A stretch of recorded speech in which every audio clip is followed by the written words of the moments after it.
Hello, my dear students. How are you all? I hope you all are doing really very well.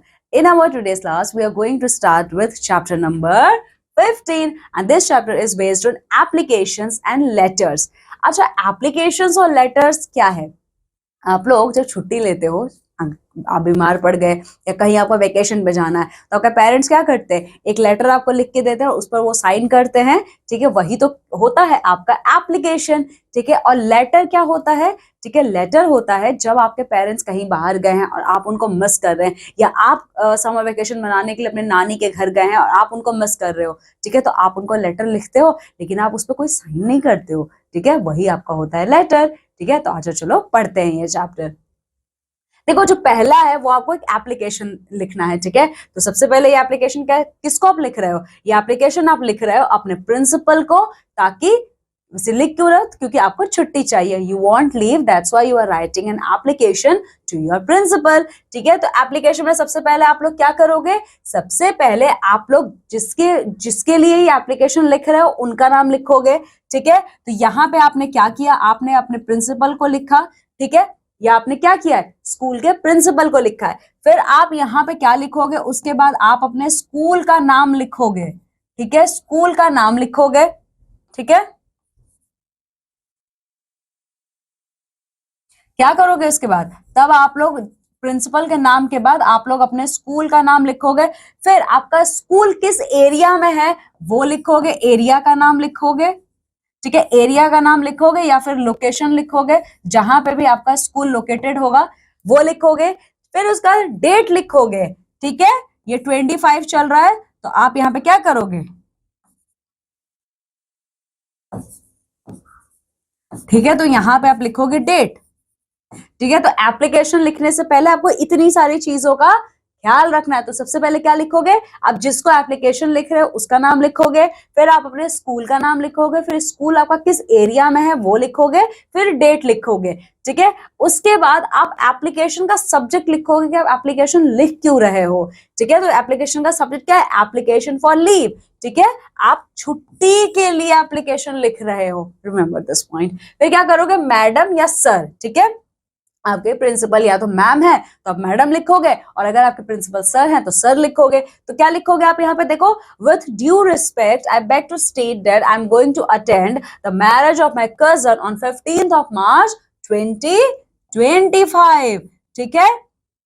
Kindly grant me leave for 3 days from 14th March to 16th March. I shall be thankful to you. ठीक है। तो देखो, application में आपने क्या किया, आपने ये क्या, अच्छा, ये I am going to attend the marriage of my cousin, ये आपने रीजन दिया है, ठीक है। ये क्या है आपका, ये आपका रीजन है, रीजन ऑफ लीव, ओके, ठीक है, ये है आपका रीजन ऑफ लीव, आप छुट्टी क्यों ले रहे हो। तो सबसे पहले आप अपने एप्लीकेशन में लीव लेने का रीजन बताओगे। उसके बाद kindly grant me leave for 3 days, उसके बाद आप क्या करोगे, उसके बाद आप परमिशन मांगोगे, ठीक है, उसके बाद आप परमिशन मांगोगे, ठीक है। परमिशन आप मांगोगे, किससे मांगोगे, अपने प्रिंसिपल से, कि आप मुझे इतने दिन की छुट्टी दीजिए। देन आप क्या करोगे, आप योर्स ओबीडियंटली, अच्छा, ओबीडियंटली ही क्यों लिखोगे, कोई और वर्ड क्यों नहीं लिखोगे, बिकॉज आप लोग स्टूडेंट हो, ठीक है। तो आप लिखोगे योर्स ओबीडियंटली, यहाँ पे अपना नाम लिखोगे, ठीक है। अमित मतलब ये है आपका नाम, योर नेम, ठीक है, आप यहाँ पे अपना नाम लिखेंगे। देन आपका क्लास क्या है, योर क्लास एंड सेक्शन, ठीक है, आप किस सेक्शन में पढ़ते हो वो आप लिखोगे। उसके बाद लास्ट में आप अपना रोल नंबर भी लिखोगे, ठीक है, आप फिर क्या लिखोगे, आप अपना रोल नंबर लिखोगे, ठीक है। तो देखो my dear kids, my dear student, देखिए, एक एप्लीकेशन लिखने में आपको कितनी सारी चीजों का यहाँ पे ख्याल रखना है, ठीक है। तो इस तरीके से जब आप करोगे तो आप एक एप्लीकेशन लिख सकते हो, ठीक है। सो आई होप आपको ये क्लियर हो गया होगा, ठीक है। अब चलो देखते हैं, अब ये देखो, application to the principal to issue school leaving certificate. आपने सपोज आपके फादर का ट्रांसफर हो गया है, अब दिल्ली में रहते हो, ट्रांसफर हो गया आपके फादर का आगरा में, ठीक है। तो अब आपको दिल्ली से आगरा का स्कूल ज्वाइन करना है, तो आप क्या करोगे, आप अपने प्रिंसिपल से लीविंग सर्टिफिकेट मांगोगे, मींस टीसी मांगोगे। तो क्या करोगे, तो फिर से आप प्रिंसिपल का नाम लिखोगे, स्कूल का नाम लिखोगे, स्कूल का लोकेशन कहाँ है वो लिखोगे, और फिर आप लिखोगे डेट, ठीक है, तो ये आपका स्टार्टिंग था। इसके बाद आप सब्जेक्ट लिखोगे, सब्जेक्ट क्या है आपका, application to issue school leaving certificate, फिर आप सर लिखोगे। क्यों, क्योंकि देखो ये जो था आपके मॉडर्न पब्लिक स्कूल की जो प्रिंसिपल है वो मैडम थी, ठीक है, तो इसीलिए आपने मैम लिखा है। लेकिन आपके ब्राइट पब्लिक स्कूल जो अशोक विहार दिल्ली में है, इनके प्रिंसिपल कौन है, सर है, इसीलिए आपने सर लिखा है, ठीक है।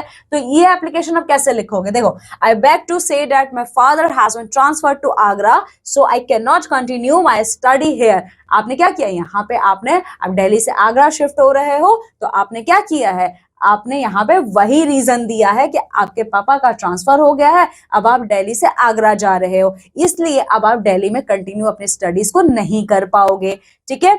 उसके बाद आप क्या करो, यहाँ पे परमिशन मांगोगे, मीन्स आप उनसे रिक्वेस्ट करोगे, ठीक है। तो अब आप यहाँ पे उनसे रिक्वेस्ट करोगे कि प्लीज मुझे मेरा टीसी जल्द से जल्द वापस, मतलब जल्द से जल्द मुझे इशू कर दीजिए। फिर आप अपना नाम लिखोगे, क्लास लिखोगे, अपना रोल नंबर लिखोगे, ठीक है। Now we are going to see the third type of application writing, means letter. अभी तक जो आपने ये दो देखा है ये था आपका एप्लीकेशन। अब बारी आती है लेटर राइटिंग की, ठीक है। लेटर राइटिंग में देखो क्या होता है, हम यहाँ पे कोई परमिशन नहीं मांगते, ना ही कोई रिक्वेस्ट करते हैं, हम बस अपनी डिमांड रखते हैं, लेकिन बहुत ही पोलाइट वे में, ठीक है। कैसे रखते हैं, देखो, letter to the house owner asking him to repair house, ठीक है। देखो हाउस ओनर को, आज आप रेंट पे रहते हो, आपका जो हाउस ओनर है आपने उसको ये लेटर लिखा है कि रिपेयर घर को करवाइए। वैसे आप यहाँ पे रिक्वेस्ट कर रहे हो, लेकिन अगर वो नहीं करवाएगा तो आप भी करवा सकते हो। लेकिन अगर इन दोनों एप्लीकेशंस में प्रिंसिपल ने आपको छुट्टी नहीं दिया या प्रिंसिपल ने आपको लिविंग सर्टिफिकेट नहीं दिया तो आपको कोई भी नहीं दे पाएगा, ठीक है। तो यहाँ पे से प्रिंसिपल ही देंगे आपको। लेकिन लेटर राइटिंग में क्या होता है, आप रिक्वेस्ट तो करते हो लेकिन आप पूरा का पूरा परमिशन सीक नहीं करते हो, ठीक है। देखो क्या है, मिस्टर पूरन आहूजा, ये कौन है, ये आपके हाउस ओनर है। ये हाउस ओनर जो वहां के सेक्रेटरी हैं पुरुषार्थी वेलफेयर सोसाइटी, ठीक है, पुरुषार्थी वेलफेयर सोसाइटी, जहां पे आपका घर है ये वो सोसाइटी का नाम है। ये सोसाइटी आपका आर्य नगर कोटा में है। फिर आप यहाँ पे डेट भी लिखोगे, ठीक है। आपका सब्जेक्ट क्या है, टू रिपेयर द हाउस। आप सब्जेक्ट हमेशा लिखोगे, चाहे लेटर लिखो चाहे एप्लीकेशन लिखो, आप सब्जेक्ट हमेशा लिखोगे, ठीक है। लेकिन यहाँ पे आप डियर वर्ड भी यूज करोगे। डियर वर्ड आप कभी भी एप्लीकेशन में यूज नहीं करोगे, लेकिन लेटर में करोगे। तो आपका ये मैटर क्या है जिसके लिए आप लेटर लिख रहे हो, the house I live the house I live in is not in good condition. The ceiling has cracked at many places. The glass panes of the window are all broken. I am facing problems every day. I request you to repair the house as soon as possible. Thanking you. अच्छा, अब यहाँ पे देखिए thanking you, पहले आप लोगों ने obediently लिखा, यहाँ पे फेथफुली लिख रहे हो सरोज बाला, क्योंकि यहाँ पे आप वो जो कहेंगे आप वही फॉलो नहीं करोगे, आप खुद से भी कर सकते हो, ठीक है। तो इस तरीके से आपने देखा कि आप लेटर भी लिख सकते हो और एप्लीकेशन भी लिख सकते हो। Now my dear students, here is exercise which you have to complete. पहले आपको एक एप्लीकेशन लिखना है अपने प्रिंसिपल से सिक लीव के लिए, ठीक है। तो इसका रेफरेंस आप पहले एप्लीकेशन से ले लीजिए। फिर आपको एक लेटर लिखना है अपने फ्रेंड को उसके बर्थडे पर उसको विश करने के लिए, ठीक है। So in this way you have to complete this to exercise. Okay, this is your homework. Okay, now my dear student, I'm taking leave and going to meet with you all in my next class with a new video with a new chapter. Till then my dear student, you have to take very good care of yourself. Bye.